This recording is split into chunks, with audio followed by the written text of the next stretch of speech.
नमस्कार झारखंड, नमस्ते India. Dark politics explained में आपका स्वागत है। नमस्ते दोस्तों, आज हम प्राइवेट सेक्टर में आरक्षण की बात करेंगे। देखो भाई, ये इतना आसान नहीं है जितना लगता है। कुछ दिन पहले ही कर्नाटक में एक बिल आया कि प्राइवेट जॉब्स में 50% से लेकर 100% तक लोकल लोगों के लिए रिजर्व कर दो। सोचा गया कि इससे कन्नड़ लोगों को फायदा होगा, लेकिन ये बिल तो बवाल मचाने वाला निकला। इंडस्ट्री वाले भड़क गए, बोले आरक्षण से अच्छा है कि स्किल्स बढ़ाओ लोगों की। अब सवाल यह है कि प्राइवेट सेक्टर में आरक्षण करना इतना टेढ़ा खेल क्यों है? पहली बात, हमारा संविधान सबको बराबरी का हक देता है, फिर चाहे वो कहीं से भी आया हो। ऊपर से सुप्रीम कोर्ट ने भी साफ कह दिया है कि इंदिरा साहनी केस में कि आरक्षण 50% से ज्यादा नहीं हो सकता। तो कोई भी बिल इसको पार करेगा तो कोर्ट में घसीटा जाएगा।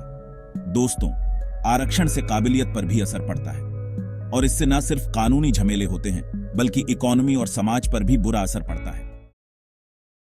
आज पटना हाईकोर्ट ने बिहार की राजनीति में भूचाल मचा देने वाला फैसला सुनाया है। बिहार सरकार द्वारा शिक्षण संस्थानों और सरकारी नौकरियों में आरक्षण की सीमा को 50% से बढ़ाकर 65% करने का फैसला असंवैधानिक करार देते हुए रद्द कर दिया गया है। राज्य सरकार ने SC सेंट, OBC और EBC के लिए आरक्षण बढ़ाने का फैसला लिया था। इस फैसले के खिलाफ भागवत शर्मा समेत कई याचिकाकर्ताओं ने हाईकोर्ट में याचिका दायर की थी। पटना हाईकोर्ट में चीफ जस्टिस KV चंद्रन की बेंच ने इन याचिकाओं पर 11 मार्च को सुनवाई पूरी कर फैसला सुरक्षित रख लिया था। आज कोर्ट में जब फैसला सुनाया जा रहा था तो कोर्ट रूम में क्या हो रहा था, चलिए जानते हैं। याचिकाकर्ता भागवत शर्मा ने लोकल 18 को बताया कि जातिगत जनगणना के दौरान पिछड़ों की जनसंख्या फर्जी तरीके से ज्यादा दिखाकर उनको 65% का आरक्षण दिया गया था, जो सवर्णों के साथ न्याय नहीं था।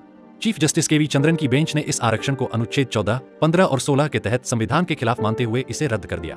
देखिए, न्यायपालिका ने आज हमारे साथ न्याय किया है, सवर्णों के साथ न्याय किया है, और बिहार में जिस तरीके से गलत एवं फर्जी तरीके से जातीय जनगणना की गई और उसी आधार पे जो सभी लोगों को पिछड़ा शेड्यूल ट्राइब का एक बड़ा वर्ग दिखा करके उनको जिस तरीके से 65% आरक्षण दिया गया, ये कहीं ना कहीं बहुत गलत है।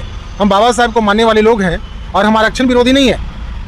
हम तो जो गरीब है उनके लिए हमेशा से ही मांग करते हैं, लेकिन आज यह दिखाया गया है, सवर्णों को उनका दुश्मन दिखाया गया है कि सवर्ण उनके दुश्मन है। लेकिन आज जो आरक्षण का दायरा बढ़ा करके 50% से सीधे 75% कर दिया गया है, ये गलत था। इसके खिलाफ हम लोगों ने पटना हाईकोर्ट में पिटीशन दायर किया था, जिसमें आज हमें सफलता मिली है। पटना हाईकोर्ट का जो खंडपीठ था तो अनुच्छेद 14, 15, 16 के अनुसार बोला कि इनके खिलाफ भागवत शर्मा ने इस फैसले का स्वागत करते हुए कहा कि हम बाबा साहेब के संविधान का सम्मान करते हैं, लेकिन मौजूदा बिहार सरकार चुनावी फायदे के लिए संविधान का दुरुपयोग कर रही थी।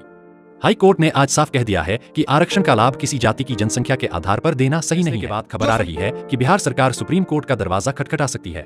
इस पर भागवत शर्मा ने कहा कि हमारी लड़ाई जारी रहेगी, हम लोग भी सुप्रीम कोर्ट में सरकार को चुनौती देंगे।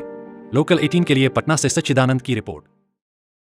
खासकर उन जगहों पर जहां बाहर से लोग काम करने आते हैं, सुप्रीम कोर्ट कहता है कि लोकल लोगों को थोड़ी तरजीह तो दी जा सकती है, लेकिन सब कुछ उनके लिए रिजर्व नहीं किया जा सकता। गैर लोकल लोगों को पूरी तरह से बाहर नहीं किया जा सकता। तो दोस्तों, ये हैं कुछ वजहें कि प्राइवेट सेक्टर में आरक्षण लाना इतना मुश्किल है। उम्मीद है आपको ये जानकारी अच्छी लगी होगी। अगर वीडियो पसंद आया तो लाइक और सब्सक्राइब जरूर करना। धन्यवाद।